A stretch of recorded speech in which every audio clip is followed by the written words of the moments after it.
Okay YouTubers, OP Gamers here with another Dr. Glitch production, bringing you a tutorial covering all Seti-Com locations, covering both the parts and the defences, and a few little tips and tricks to help you on the way. So without further ado, let's get on it. Now, your cards are probably the most important aspect when you're dealing with the Seti-Com defences. I would advise this particular setup, or one similar if you are playing solo, because it can get extremely difficult towards the last Seti-Com defence. In the first round, you will have to shoot each zombie 7 times in the legs, and then melee to ensure you maximise points. Be sure to melee the zombie you have already shot to avoid confusion. Also remember, it's quite easy to clip a zombie by accident, so take your time and be cautious with this part. You could also use this time to rebuild a window and earn some extra cash while you're waiting. End the round and then head into the main intersection of the theme park. For this part, you're going to want to run all the way past the Pack-a-Punch portal till you reach the bridge at Polar Peak. Turn around back on yourself and then run all the way back to spawn. Repeat the process until you see a zombie spawn with a backpack. This could take some time, so just be patient, and after a few laps you should be nice. But if it doesn't spawn an ammo clip, you will still have more than enough zombies to melee and accumulate 2,500 points and open both doors blocking access to the astrocade. For this part, you're going to want to gain tickets. You can accumulate tickets by playing various games scattered around the astrocade. If you've only got one zombie left, you want to be careful on this part because it can be quite tricky when the zombie starts running. But if you have followed this tutorial correctly, you will have at least 2 zombies left and will not have to worry about the zombies as much while trying to maximise ticket. You only need 500 tickets for the Freeze Forge gun, although I would advise getting an extra 150 tickets for the max ammo, which spawns at the ticket stand in the astrocade next to the gold teeth. I would also advise buying any accessories that are going to help you out, like the cryo grenades or the repulsor. You may also want to grab yourself an arcane core, because some of the traps are more conveniently placed closer to some of the harder Seti-Com defences.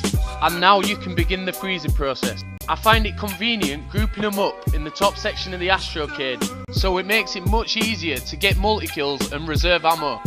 For the Seti-Com pieces, there are 3 pieces located around the map which you are going to need to collect: a calculator, a boom box and an umbrella, all of which have 3 different spawn locations depending on your game. If you follow the gameplay in the footage, you shouldn't have a problem finding all 9 locations. But if you are still having problems, there will be a brief explanation in the description box below. Ensure to use the portals as much as possible to confuse the zombies and keep them at a slow pace.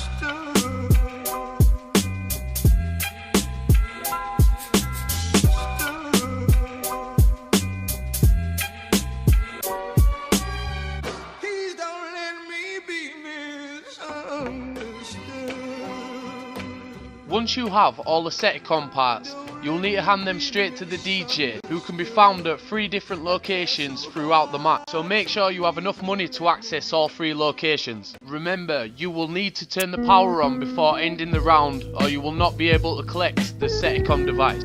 If you don't, the rounds will shoot up and it will make it extremely difficult when you are trying to do the Seti-Com defences later on. Now you're good to end the round. At the start of the next round, you want to go straight back to the astrocade and start training round, repeating the freezing process until you've got enough points to get set up for the Seti-Com defences. You're going to need 5,000 to pack a punch your starter pistol, 2,500 for jug and 1,500 for bomb stopper. And if you are playing solo, I would also advise getting up an atom, just in case you get one of the more difficult Seti-Com locations on the first spawn. You may want to also take a little bit of extra cash to help you with the traps depending on the Seti-Com location. As you can see in the gameplay here, using this strategy, I ended the round at round 2 and picked up the Seti-Com device at the start of the 3rd round. And now for the Seti-Com defences. The first Seti-Com defence we're going to go through is downstairs because it is one of the more easier Seti-Com defences and doesn't need much of an explanation. Place the device as close as you can to this corner so you can see the Seti-Com device and both points of access. Simply fire your pack-a-punch pistol at the ground in the space between the 2 doors. If you get this location on a higher round, you can also build a trap to help thin out the zombies on the left hand side. Although this is one of the easier Seti-Com locations, I would still advise you to take care. Keep an eye on the door on your right and watch out for crawlers.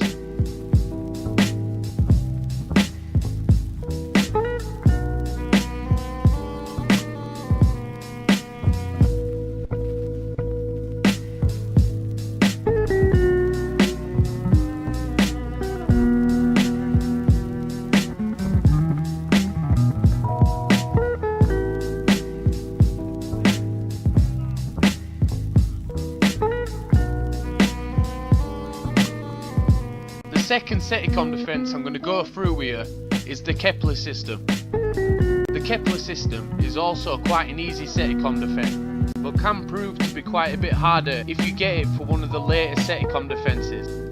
If you are one of these people, I strongly advise setting off a trap before you place the Seti-Com device, and also charging your Fate and Fortune card so you can deal with the Seti-Com defence effectively without worrying about failing the Seti-Com defence and having to reset the device with little or no ammo.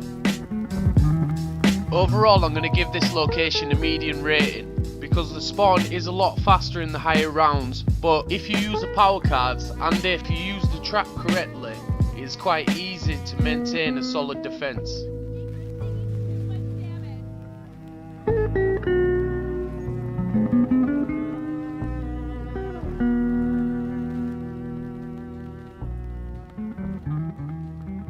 Alright, third we have the Journey to Space. This is definitely one of the more harder Seti-Com defences, so you're going to want to get set up nicely before trying this one. You're going to want to craft a sentry turret or maybe a boom box to either thin out the zombies or divert their attention away from the Seti-Com device. I also picked up the gas grenades as they can help in sticky situations and clear the area around the Seti-Com device.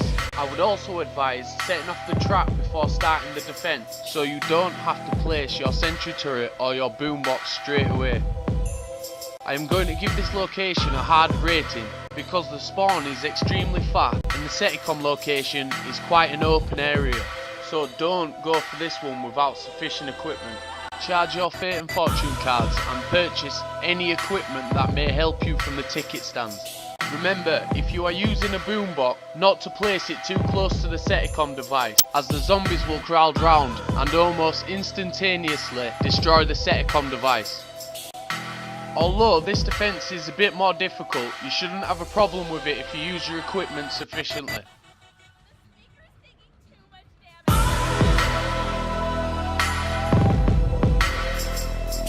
While doing the Seti-Com defences, you want to make sure you're never short on traps or grenades, because it can mean the difference between completing or failing a defence.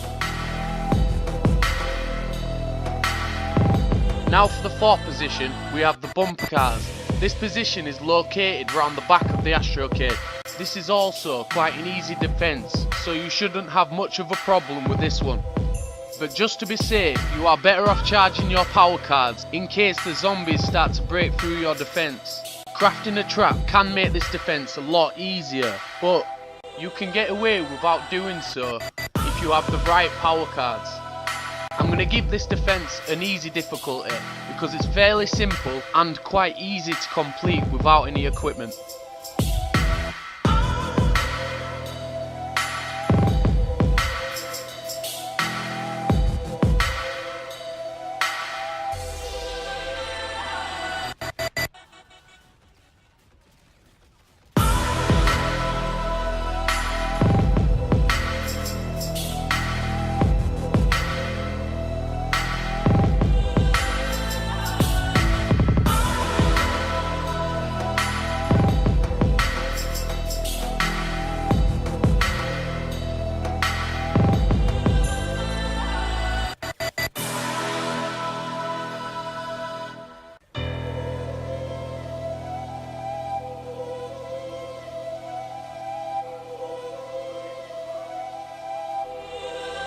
For the fifth location, we're going to be taking a look at the bridge by Polar Peaks. This one is by far the easiest Seti-Com defense, so you shouldn't need much help with this one. Although I would advise charging your Fate and Fortune meter and purchasing the cryo grenades so you can activate the freeze ray from the Yeti breath. You could also use a trap on this one, but it would probably be a waste of resources. I'm going to put this one at a difficulty rating of very easy, as you can pretty much just stand there and shoot straight towards the floor and not have to worry about failing the Seti-Com defense.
For the sixth location, we have the Polar Peaks gift shop. I found this location a lot easier if you set off the trap before placing the Seti-Com device, because it can take out quite a few zombies, and plus it can redirect the trap while you're concentrating on completing the Seti-Com defences. For this defence location, I strongly recommend crafting a sentry turret. This will make it much easier to watch the window to your right. Now simply blast the surface area underneath the location where you have placed the Seti-Com device, remembering to space out your bullets to reserve ammo. I'm going to give this location a hard difficulty, because even though you've got the traps, it can prove quite tricky during the later rounds. Again, you might want to use one of your power cards here to maintain a solid defense.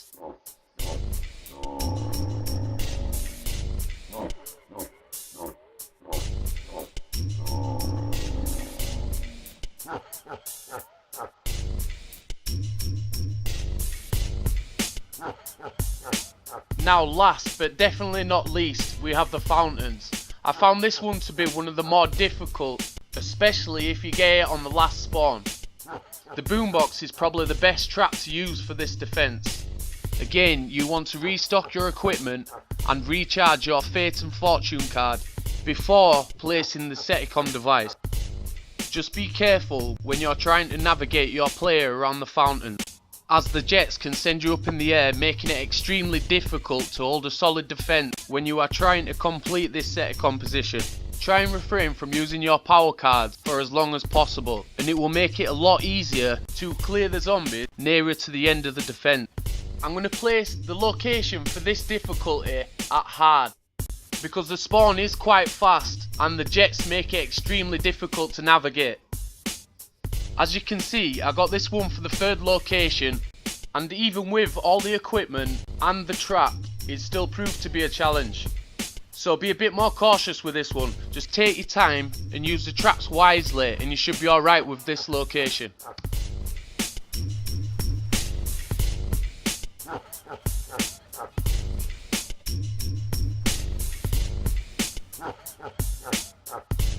Thank you so much for your time. If you found this video useful, or if it helped you out in any way, please leave a like, comment or subscribe. I'd just like to say a special thank you to Bearded Skull, Unit 7 and Beat Brothers for allowing me to use their instrumental, and I will be putting a few of their links in the description of this video. And that's it from me, Glitch signing out, peace.